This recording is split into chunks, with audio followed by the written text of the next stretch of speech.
sa lahat ng umaga po sa inyong lahat na narito. Muli ay lagi tayong magpasalamat sa Panginoon na binibigyan tayo ng pagkakataon ng Diyos. Lalo na dito sa Pilipinas at ibang panig ng mundo na kapagsama-sama sa pagpuri sa Kanya, sa pag-aral ng Kanyang salita. Kahit magkakalayo tayo, pagsasama tayo sa pamamagitan ng live feed sa FB. Kaya sa mga pagkakataon na ganito, kahit sa inyong mga sariling simbahan o sariling church na nakapag-service, na napagawain sa pamamagitan ng online, lagi tayo magpasalamat sa Panginoon. Kung noon to nangyari, nasa panahon tayo ng noon, walang ganitong means na napakahirap siguro ng buhay. Lalo na pag hindi tayo nakapag-aral, nakapakinig ng sama-sama. Kaya salamat tayo sa Panginoon. Saan man tayo naroroon, kahit mag-isa tayo, lagi nating alalahanin na kasama natin ang Panginoon. Actually nga, hindi dapat natin sabihin na tayo nag-iisa. Lagi nating sabihin na kasama natin ang Panginoon. Kaya awitin po natin ito. At alam ko pong kantang ito ay lagi nyo naririnig noon pa man. Never Alone.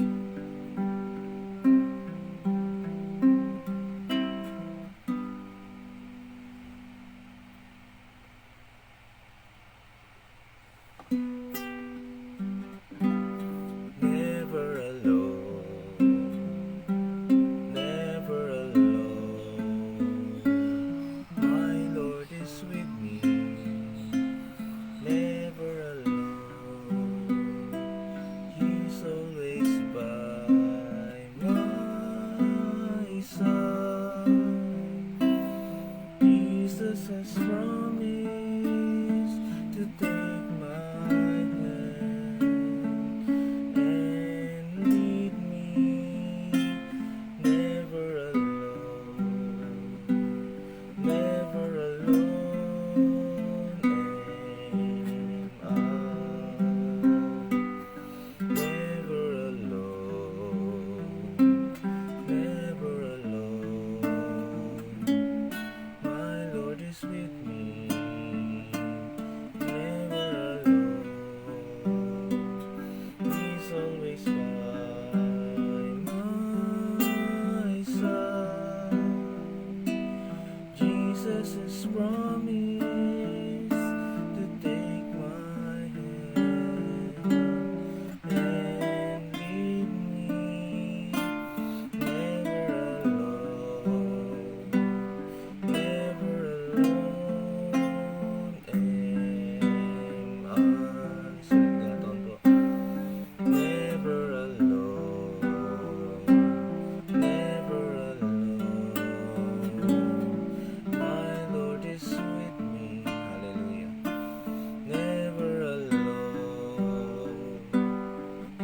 always by my side. Jesus has promised to take my hand and lead me, never alone, never alone am I. Hallelujah. Jesus has promised to take my hand and lead me, never alone, never alone am I, never alone am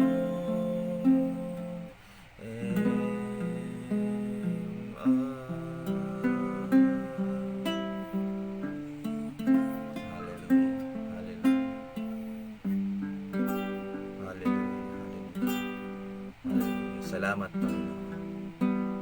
Dahil saan man kami naroroon, ano man ang aming nilalakad, O God, kahit kami ay nag-iisa, O God, sa madilim na libis, alam namin, Panginoon, na kasama namin kayo. Hallelujah. Hindi nyo kami iiwanan, hindi nyo kami iiwanan mag-isa, Panginoon. Hallelujah. Nanatili kayo, Panginoon, na kasama namin. Tawarin nyo kami, Panginoon, kung may mga pagkakataon na kami ay nagkakasala, Panginoon. Kahit alam namin na kasama nyo kami, Lord. Nakikita nyo, Panginoon, na kami ay gumagawa ng pagkakamali. Patawarin nyo po kami, Panginoon. Hallelujah. Nawa, Panginoon, sa lahat ng sa mga susunod na tagpo ng aming buhay, sa lahat ng panahon, lagi naming isipin na lagi na kaming kasama, lagi nyo kami nakikita, Panginoon. Sa ganon, sa lahat ng aming gagawin, lagi muna kaming lalapit sa inyo. Hallelujah. Hihingi ng gabay, hihingi ng kalakasan, ng patnubay, O God. Upang sa lahat ng aming mga gagawin, kayo ay mapaluguran. Hallelujah. Salamat po sa inyo. Sa tagpong ito, Panginoon, alam rin namin na kasama nyo kami. Kaya patuloy nyo kaming samahan sa pakikinig, sa pag-aaral ng inyong salita. Tago nyo lamang po ko, Panginoon, sa inyong kalwalatian. Lord, kayo lamang ang maitaas. Sa oras na ito, Panginoon, gawin nyo po kaming mababa sa inyong harapan upang kayo, Panginoon, ay maitaas namin ng lubusan. Hallelujah. Salamat po sa inyo. Nagkakatiwala namin sa inyong lahat, aming Ama. Sa inyong lahat na papuri sa pangalan ni Jesus. Amen. Hallelujah. Purihin ng Panginoon. Never alone. Ayun ang madalas awitin ng ating pastor Paul nung siya ay nabubuhay pa at lagi sa devotion. Na may tunay na version yan, pero mas nasanay tayo dun sa version ng ating pastor Paul. So gayon pa man, tayo po ay pasimula sa pag-aaral ng salita ng Diyos. No, nung nakaraan, pinag-aralan natin ng Jehovah Shalom. No, nakailan na ba tayo? 1, 2, 3, 4, pang-5 na ata to, pang-4. Nakailan na ba tayo? Jehovah Jireh, Jehovah Nisi, Jehovah Shalom. Pang-4 na po ata to, Jehovah Shammah. No, the Lord is there. May pagbukas po kayo sa akin sa Ezekiel chapter 48. Ezekiel chapter 48.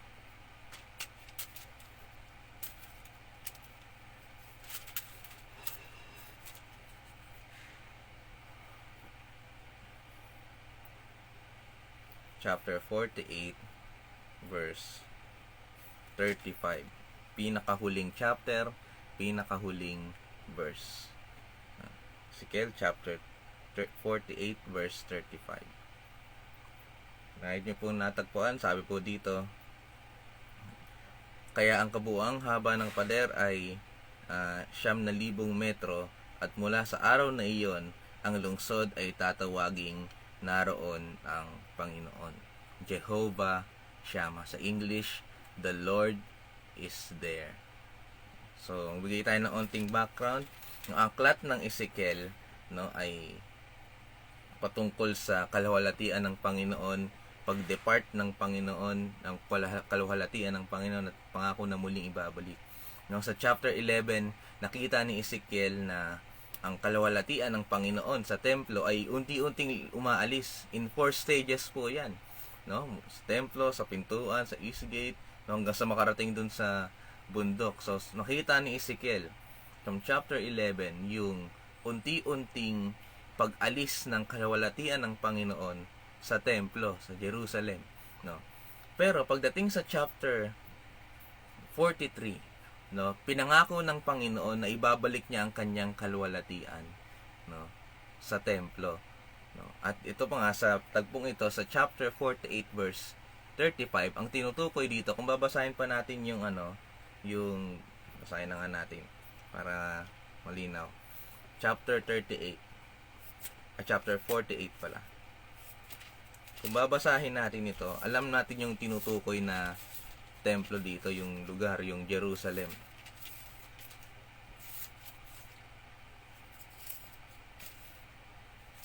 Sabi dito, basahin natin sa verse Ah,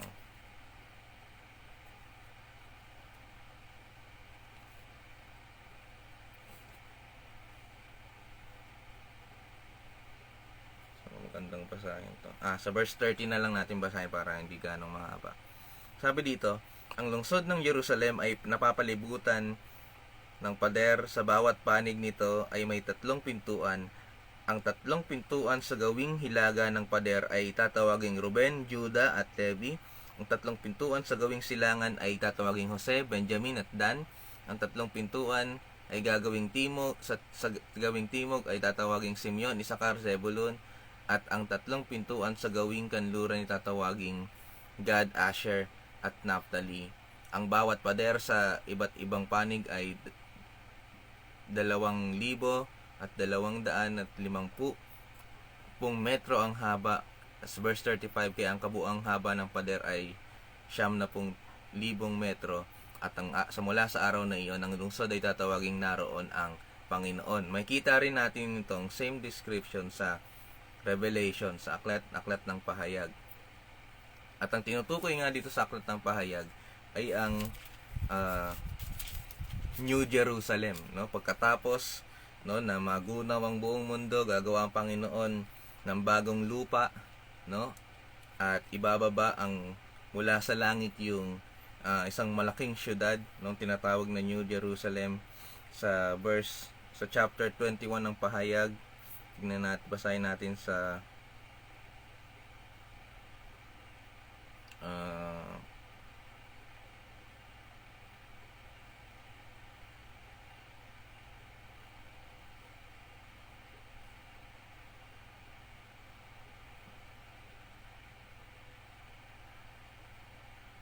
magandang basahin.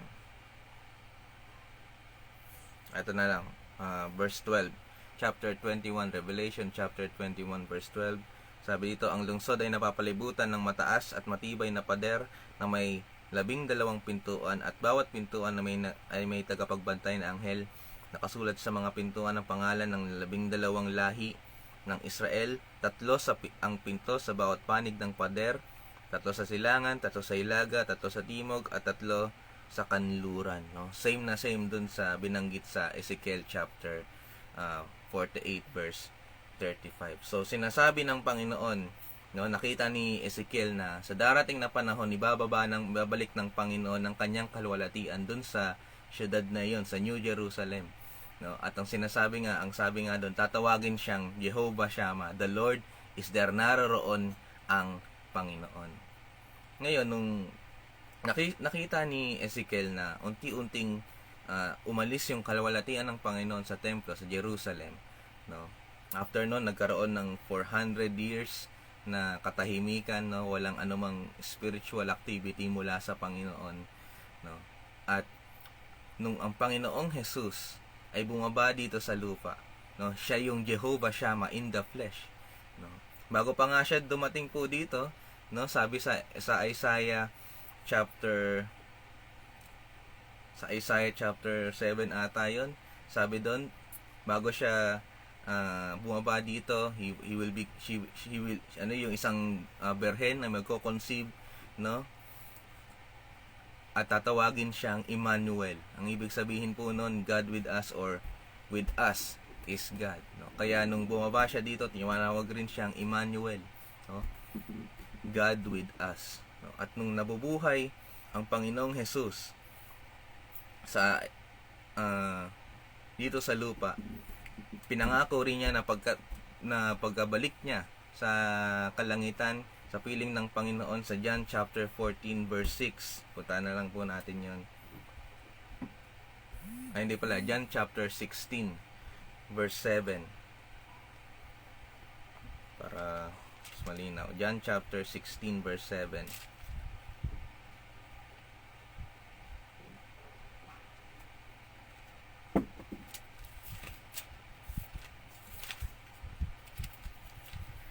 Naririto ang Panginoong Jesus. Siya yung naging Jehovah Shammah in the flesh, nakasama, no, dito sa mundo ang Panginoong Jesus, ang Diyos, no, nabuhay siya kasama natin, no, at naging evident ang kanyang kapangyarihan, maraming nangyaring himala, maraming nangyaring pagpapagaling, kamangamanghang mga bagay.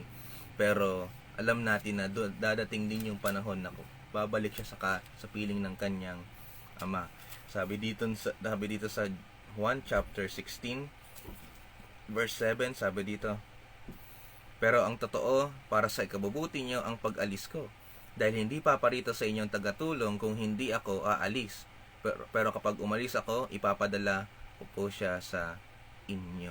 Ipapadala ko siya sa inyo. No, ayaw ng mga ang alagad ng Panginoon na umalis ang Panginoong Jesus. No? Sabi, hindi ba pwede magstay na lang kayo dito? Pero sabi ng Panginoon, mas makakabuti sa inyo yung pag-alis ko. No, imagine niyo po yun kung ang Panginoong Jesus ay narito pa rin sa lupa. No? Siguro pagod na ang Panginoong Jesus nun, kakabiyahe kung saan-saan, no? Para lang mapuntahan yung iba't ibang churches. Ang ating Pastor Joseph lagi na lang nasa labas din kasi laging binibisita, lalo na mga noon bago pa man mag-pandemic, no? Laging nasa iba't ibang mga lugar, binibisita yung mga churches, no? At napakahirap bumiyahe, no? Kung ang Panginoong Jesus siguro ay narito pa rin sa lupa, napakahirap din siguro ng ng kalagayan ng Panginoong Jesus dahil kung saan-saan siya nagpupunta, bumabiyahe, no? Kaya sinabi ng Panginoon, mas makakabuti sa inyo yung pag-alis ko, no? Hindi paparito sa atin ang banal na espiritu. Tinutukoy dito yung banal na espiritu kung hindi ako aalis. At sabi pa nga sa chapter 14 verse 16, basahin na rin po natin yan. At hihilingin ko sa Ama, 1 chapter 14 verse 16, at hihilingin ko sa Ama na bigyan niya kayo ng isang tagatulong na sa inyo magpakailanman. Verse 17, siya ang banal na espiritu na tagapagturo ng katotohanan. Hindi siya matatanggap ng mga taong makamundo dahil hindi siya makikita o nakikilala ng mga ito, pero kilala niya siya dahil kasama niya siya at sa inyo magpakailanman. Yung susunod na kapalit ng Panginoong Jesus dito sa lupa, ang banal na espiritu, no, ay pinangako na sa atin magpakailanman. Kaya nung ang Panginoon ay bumalik na sa kalangitan, no, bumaba naman ang banal na espiritu. At kahit ngayon, kahit saan tayo naroroon, no, in one sense, Jehovah Shammah, no, na ang ibig sabihin ay naririto ang Panginoon, the Lord is there. No, in one sense, alam rin natin na ang Panginoon ay omnipresent, naroroon sa anumang dako, no. Pinangako niya na hindi niya tayo iiwanan, no, pababayaan man, no. At sa panahon ngayon, sa pamamagitan ng banal na espiritu, no, kasama natin ang Panginoon. Nung nakilala natin siya, nung nakilala tayo sa Panginoon, binigay niya ang kanyang espiritu sa atin at saan man tayo naroroon, kasama natin ang Diyos. Amen po ba? No. Nasa banyo ka man, nasa plaza ka man, nasa mall ka man, nasa church ka man, nasa kwarto, nag-iisa, kasama natin ang Panginoon. The Lord is there sa pamamagitan ng banal na espiritu. No. At kahit tayo ay nasasaktan, kasama natin ang Panginoon. Kahit tayo ay nag-iisa, kasama natin ang Panginoon.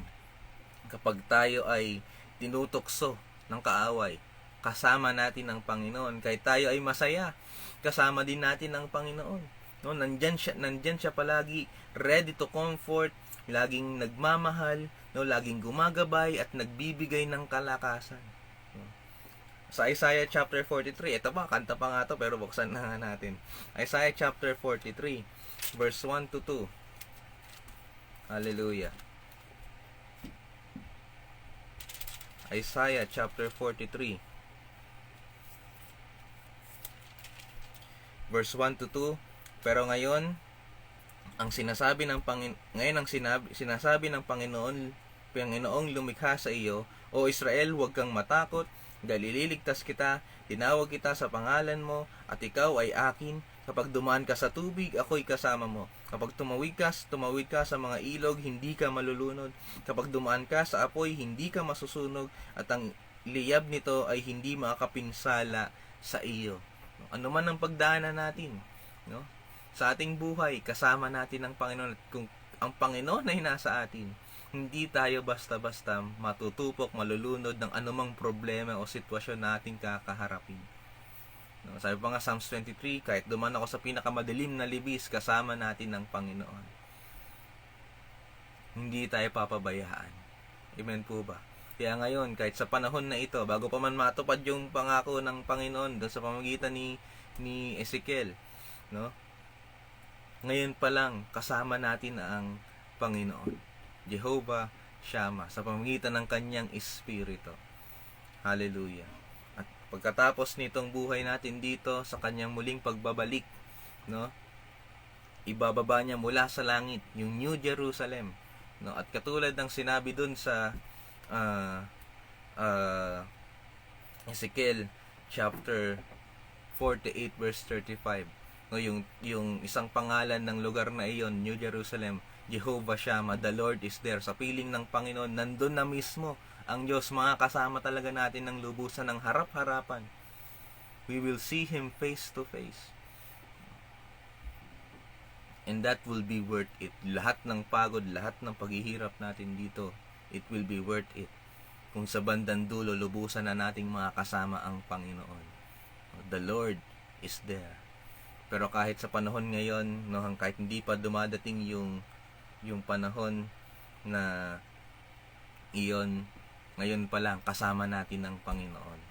Hallelujah. Kaya iwasan na po natin mga kapatid yung salitang, lalo na pag nagkakwento nga ako ng pag-mission, no?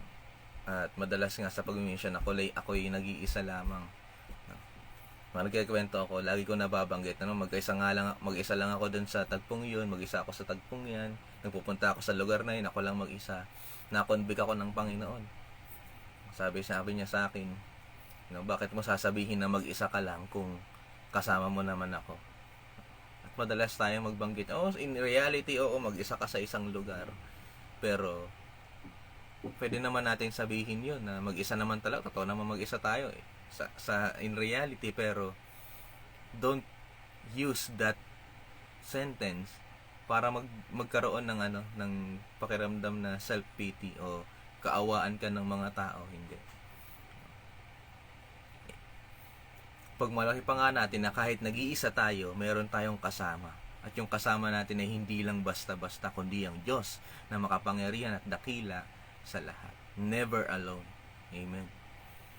Kaya yun ang Jehovah Shammah. No, saan man tayo naroroon, no, ano man ang ating ginagawa, kasama natin ang Panginoon sa pamamagitan ng kanyang Espiritu. No. Pagdating ng panahon, no, onting tiis pa mga kapatid. Onting tiis pa. Pagdating ng Panginoon, makakasama talaga natin ng lubusan, no, ang Diyos ng harap-harapan. Sabi sa Revelation chapter 21 verse 3, "And I heard a loud voice from heaven saying, Behold, the tabernacle of God is with men, and He will dwell with them, and they shall be in people. God Himself will be with them, and be their God." Sa panahon, sa darating na panahon, God Himself will be with us, and He will be our God. Makakasama talaga natin ang lubusan ng Panginoon at siya'y ating magiging Diyos. Hallelujah. Purihin ng Panginoon. Awitin muna natin muli isa pa ang kantang ito. No? And be reminded na hindi tayo nag-iisa. Saan man tayo naroroon, tayong bilang templo ng Espiritu, God is there. God is with us. Hallelujah. Never alone. Never alone. Never alone. Hallelujah. My Lord is with me. Hallelujah. Never alone. He's always by my side. Jesus has promised to take and lead me. Never alone. Hallelujah. Never alone am I. Minsan pa po, never alone. Never alone.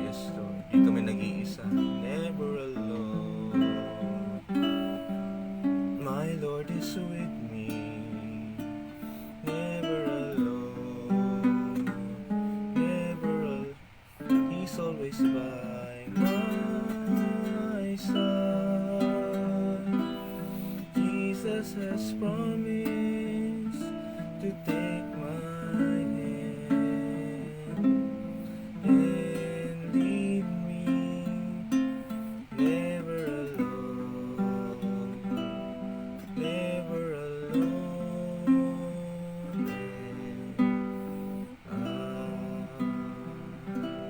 Hallelujah. Hallelujah. Salamat sa inyo, Panginoon. Dahil alam namin, Panginoon, kailanman hindi kami magiging mag-isa, Panginoon. Dahil alam namin na kayo'y kasama namin. Hallelujah. Higit pa nga ron, Panginoon, kayo'y nasa sa aming puso, O God. Itong imperfect body, O God. Ginawa niyong karapat dapat na panahanan ng inyong Espiritu. Hallelujah. Maraming salamat po, Panginoon. Hallelujah. Tulungan niyo kami na laging ma-remind, O God, saan man kami naroroon na hindi kami nag-iisa. Ano man ang aming ginagawa, hindi kami nag-iisa. Kahit sa tagpo, Panginoon, na kami ay gagawa ng pagkakasala, O God. Remind niyo kami na nakikita niyo kami at kasama niyo kami, O God. Hallelujah. Kung agad-agad ay matulid kami, Panginoon, at maiwasan na namin ang mapalayo sa inyong piling. Hallelujah. Salamat po sa inyo, Panginoon. Kahit sa mga madidilim na tagpo ng aming buhay, panahon na kami ay sinusubok, binabanatan ng kaaway, paalala niyo sa amin na hindi kami nag-iisa. Kahit lumayo ang aming mga kaibigan, kapamilya, Panginoon, kahit lumayo ang aming mga mahal sa buhay, paalala niyo sa amin na hindi kami nag-iisa. Kasama niyo kami, Panginoon. Kasama namin kayo, Panginoon. Hallelujah. Purihin kayo, Panginoon. At saan man kami naroroon, naming Ama, hiniling ko po na ang pag-iingat niyo sa amin ng sumagana. Anumang gawa ng kaaway, Panginoon, hindi makapanai dahil kasama namin kayo, O God. Salamat po sa inyo, Panginoon. Purihin kayo. Salamat po sa inyo sa inyong mensahe, Panginoon. Nawa ay alalahanin namin palagi, Panginoon, na kayo'y aming kasama. Hallelujah. Never alone. Jehovah Shammah. Hallelujah. Lalo tigit sa panahon, Panginoon, na darating na kami ay magkakasama-sama. Muli, Panginoon, sa pagsimba, Panginoon, pagpuri sa inyo, na wala nang anumang restriction, hindi naman kailangan sumunod sa mga protocol, wala nang face mask, wala nang face shield, na makapagmuli, makapagtipon kami, Panginoon. Sabi niyo sa inyong salita, He who inhabits the praises of His people. Darating rin uli, Panginoon, makapanumbalik, dahil babalik ulit sa dati ang lahat, makasamba kami ng sabay-sabay, sama-sama, at alam namin sa tagpong iyon, kasama nyo, kasama namin kayo, Panginoon. Hallelujah. Jehovah Shammah, the Lord is there. Hallelujah. Purihin kayo, Panginoon. Salamat po sa inyo. Samahan niyo po kami, Panginoon, habang kami ay nabubuhay hanggang sa muling pagbabalik ninyo na makasama namin kayo ng mukhaan. Hallelujah. Pagpapala niyo, Panginoon, ang sumabawat isa, pag-iingat, Panginoon, pagsama sa lahat ng aming gagawin sa araw na ito, O God. Nawa sa lahat ng aming pagkilos, mapaluguran namin kayo. Hallelujah. Salamat po sa inyo, Panginoon, sa inyo na binabalik ang lahat ng papuri sa pangalan ni Jesus. Amen. God bless po sa bawat isa. Matandaan po natin, hindi tayo nag-iisa. Kasama natin ang Panginoon. Jehovah Shammah, the Lord is there. God is there. God bless po sa bawat isa. Purihin ng Panginoon, sa Diyos ang lahat ng papuri. No, huwag tayong malungkot. Ano naman ang ating pinagdadaanan, kasama natin ng Panginoon. Hallelujah. God bless po muli sa bawat isa. Binabati ko po ang lahat ng naririto, ng nakikinig sa Pilipinas at kahit sa buong panig ng mundo.